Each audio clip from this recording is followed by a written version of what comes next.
I'm Kelly Jo. We have 19 children ranging in age from 25 to 2.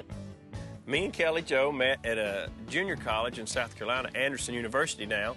We were both on ministry teams that went out to the churches, and we just tried to encourage the people in the churches around the town. Well, we were on different groups, actually. I'd never met her, and so a young man said, he was on the other team, he said, "You got to meet this girl, Kelly Jo. She'd be like the best." I said, "I'd like to meet her." So thank the Lord I got to meet her, and I'm not going to let go of her. Gil Bates and Kelly Jo Bates built their lives on structure, faith, and the belief that order could hold everything together. For years, they presented themselves as a united front. Partners in parenting, partners in belief, partners in public life. Their home was full, loud, disciplined, and carefully managed. From the outside, their marriage looked stable, even admirable. But inside the marriage, small disagreements had already begun to settle into deeper fractures. Decisions were rarely shared equally. Authority leaned heavily in one direction, and over time, that imbalance became impossible to ignore.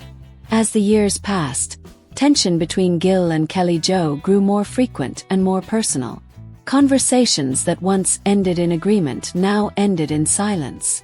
Kelly Jo began to feel unheard, reduced to managing outcomes rather than shaping them. Gil, convinced he was protecting the family's foundation, became more rigid with every challenge. Their disagreements were no longer about daily life but about control, respect, and the future. The pressure of public expectations and constant scrutiny only intensified their private conflicts, making every unresolved issue feel heavier. Eventually, the strain reached their children. Some noticed the emotional distance between their parents. Others felt it in the atmosphere of the home. Kelly Jo tried to hold the family together by absorbing conflict quietly, but the cost was internal exhaustion. Gil, on the other hand, withdrew emotionally, focusing on certainty rather than connection. The marriage stopped being a partnership and became a system that no longer worked for either of them. The breaking point came not through a single argument but through realization. Gil concluded that the marriage had become unrepairable.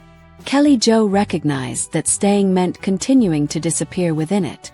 The decision to divorce was not loud or explosive. It was controlled, painful, and final. When Gil told Kelly Jo that he wanted to end the marriage, there was no shock, only confirmation of what both had already known. The separation fractured the family's sense of permanence, leaving questions that had no immediate answers. After the divorce, Gil began rebuilding his life in a way that felt lighter to him. In time, he met Amy Roloff, a woman whose presence represented a different chapter, less rigid, more personal, and emotionally affirming. Their relationship developed steadily, and Gil found himself embracing a version of life he had once dismissed. When he married Amy, it marked a clear departure from his past, not just from Kelly Jo, but from the identity he once held. Kelly Jo, left to redefine herself outside of marriage, faced a quieter but equally difficult journey. Without the structure she had built her life around, she had to confront who she was without constant responsibility for others.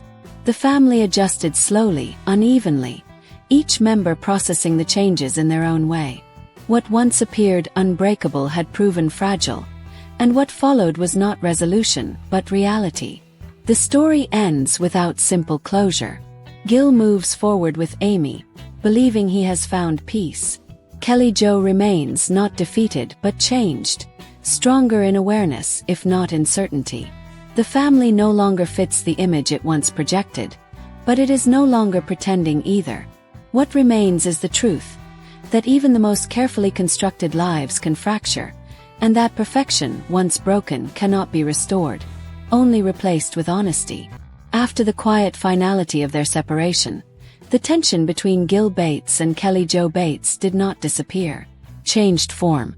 What once existed as arguments and unresolved conversations now lived as silence, heavy and constant. The house felt larger not because people were gone but because communication had collapsed. Daily routines continued, but without warmth. Every interaction felt measured, cautious, as though any misplaced word might reopen wounds neither of them had the energy to confront. Kelly Jo carried the emotional weight of the family almost alone. She maintained structure for the children, organized schedules, and preserved a sense of normalcy that felt increasingly artificial. Outwardly, she appeared composed, but internally, she was struggling with a profound sense of loss, not only of her marriage, but of the identity she had shaped around it. Years of prioritizing others had left her unsure of where her own needs fit now. She began to recognize how often her voice had been minimized, how frequently compromise had meant surrender rather than agreement. Gil, meanwhile, experienced a different kind of unrest. Free from constant disagreement, he initially felt relief. Yet that relief was quickly followed by discomfort. Without the familiar framework of marriage and authority, he was forced to confront the emptiness that certainty had once concealed. He immersed himself in work and external obligations, convincing himself that progress meant moving forward without reflection. But moments of quiet revealed unresolved guilt, particularly when he saw the effect the separation had on the children. The children sensed the shift long before it was openly discussed. Some responded with distance, others with questions that had no clear answers. The family dynamic fractured unevenly. Conversations became functional rather than emotional. Gatherings felt deliberate, stripped of spontaneity. Kelly Jo tried to remain emotionally available, but exhaustion made even that difficult. Gil's presence became less consistent, and when he was there, he seemed more guarded, less willing to engage beyond surface-level interactions. As time passed, the separation stopped feeling temporary. Legal discussions replaced emotional ones.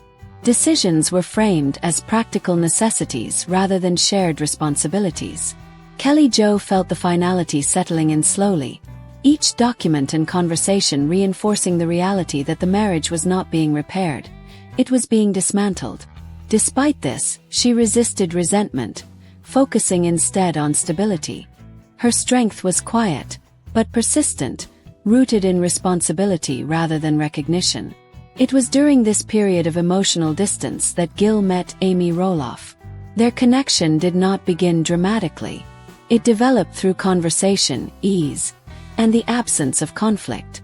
Amy represented something unfamiliar: understanding without expectation, companionship without hierarchy. For Gil, this was not simply attraction, it was contrast. He found himself drawn to the simplicity of being accepted without needing to lead or control. As the relationship with Amy grew, Gil began to change. His tone softened, his perspective shifted. He appeared more reflective, more open to emotional expression. To him, this change felt like growth. To others, especially Kelly Jo, it felt disorienting. She observed these changes from a distance, recognizing qualities in Gil that had been absent during their marriage. The realization was painful, not because she wanted him back, but because it highlighted what had never been equally shared. When news of Gil's new relationship became clear, it settled differently across the family. Some accepted it quietly. Others struggled with confusion and unspoken loyalty conflicts. Kelly Jo responded with restraint, refusing to publicly express anger or sorrow. Privately, however, she confronted a difficult truth. The marriage had not ended because it was impossible to save, but because it had been unequal for too long. The progression toward divorce accelerated after that. What remained of their partnership dissolved into separate paths. Gil moved toward a future defined by emotional renewal. Kelly Jo remained anchored in responsibility, rebuilding her sense of self slowly, deliberately, without external validation. The family adjusted not through resolution, but through endurance. By the end of this chapter, the illusion of permanence was gone. What replaced it was uncertainty, quiet, unresolved, and real. The marriage no longer existed even in memory as it once had. What remained were individuals learning, too late, the cost of silence and imbalance. And while Gil moved forward with anticipation, Kelly Jo stood still. Not because she was weak, but because she was finally taking the time to understand who she had been asked to become. Time did not soften the distance between Gil Bates and Kelly Jo Bates. Instead, it made the separation more defined, more permanent. What once felt like a difficult phase now felt like a completed decision. Communication between them narrowed to necessity, logistics, obligations, and brief exchanges that avoided emotion entirely. The marriage no longer existed as a shared memory. It existed only as a past structure that neither of them inhabited anymore. Kelly Jo's days became repetitive but heavy. Responsibility filled every hour, leaving little space to process her own emotional state.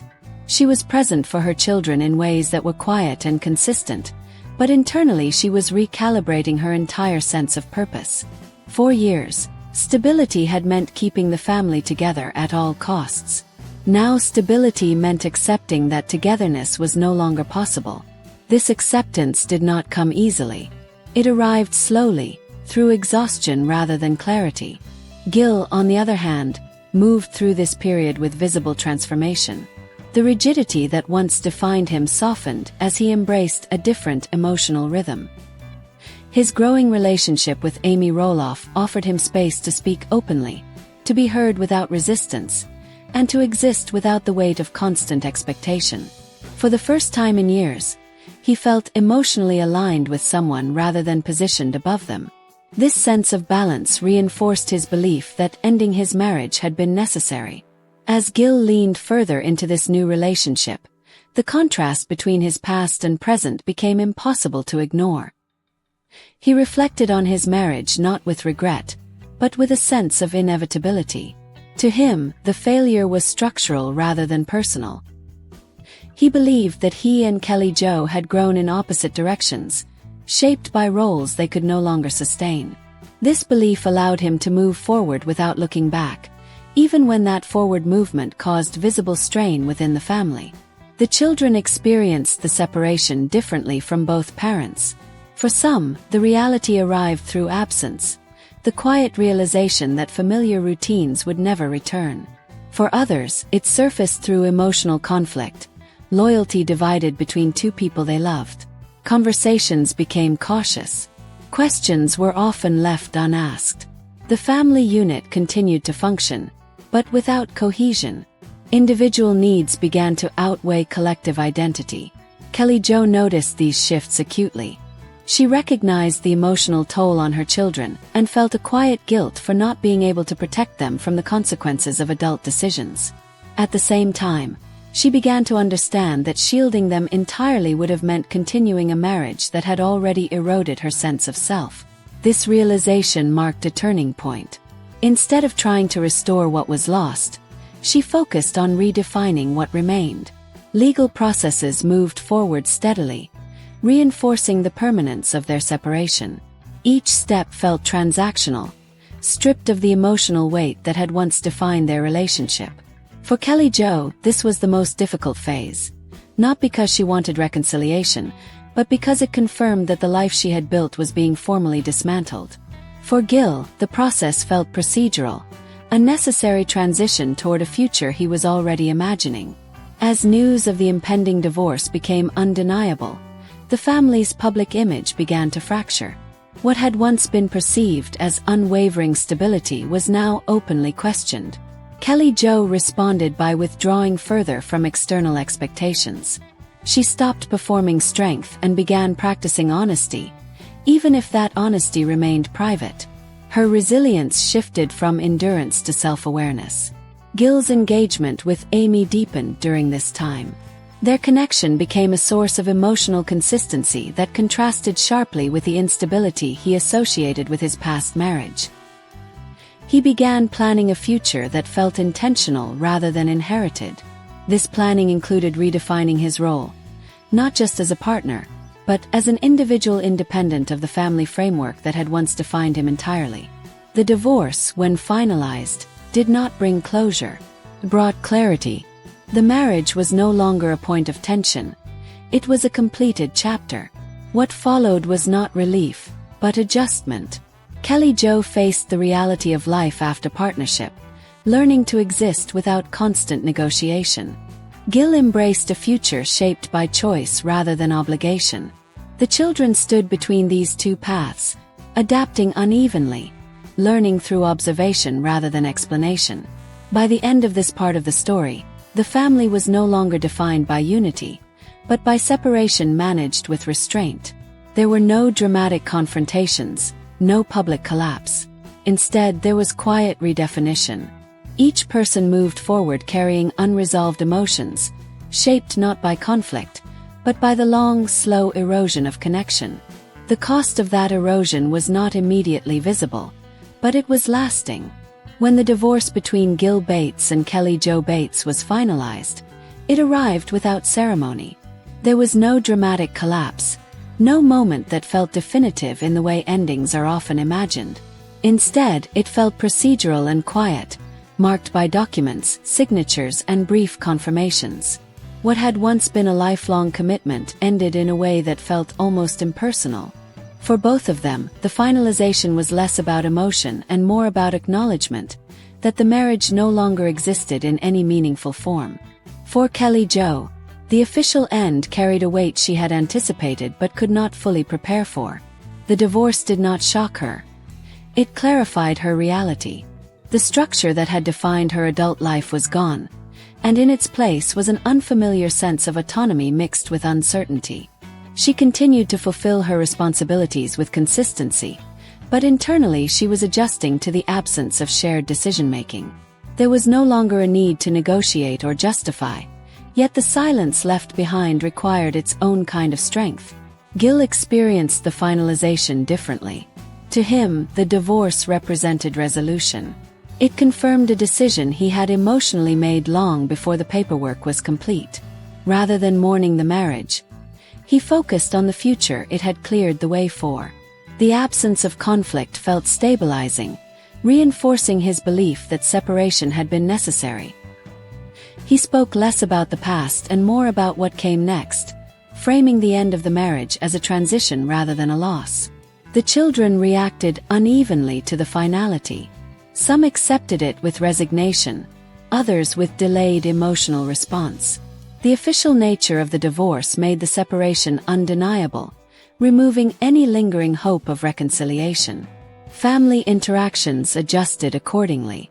Traditions were modified, expectations shifted, and what had once been routine now required conscious effort. The family no longer operated as a single unit, but as connected individuals navigating change independently. As time passed, Gil's relationship with Amy Roloff moved toward permanence. Their connection had grown steadily during the separation, grounded in emotional compatibility and mutual understanding. When Gil decided to marry Amy, the choice felt deliberate and forward-looking. The ceremony was modest, reflecting a desire for privacy rather than spectacle. To Gil, the marriage symbolized renewal, an opportunity to build a partnership shaped by balance rather than obligation. Kelly Jo learned of the marriage not with anger, but with a complicated mix of acceptance and reflection. The news forced her to confront the full scope of change, not only the end of her marriage, but the beginning of another that replaced it. She did not question the decision publicly, nor did she seek explanation. Instead, she focused inward, recognizing that comparison would only prolong emotional attachment to a life that no longer existed. The family absorbed the remarriage in silence. Some viewed it as inevitable, others as abrupt. The shift created new boundaries that required time to understand. Relationships were not severed, but they were redefined. Loyalty became a quiet, personal matter rather than a shared stance. Each family member processed the transition privately, without clear guidance on how to feel or respond. Kelly Jo's journey during this period was defined by restraint. She did not seek validation or sympathy. Her growth was internal, marked by a gradual reorientation toward self-definition. Without the framework of marriage, she began to assess her own needs, beliefs, and limits. The loss of partnership revealed a resilience that had been long overshadowed by responsibility. Gil, now remarried, appeared settled. His life reflected the choices he had made, and he embraced the stability his new relationship provided. Yet even in this stability, traces of the past remained. The family he had built still existed, though altered, and the consequences of his decisions continued to shape those connections. The future felt clearer but not without complexity. By the end of this part, the transformation was complete.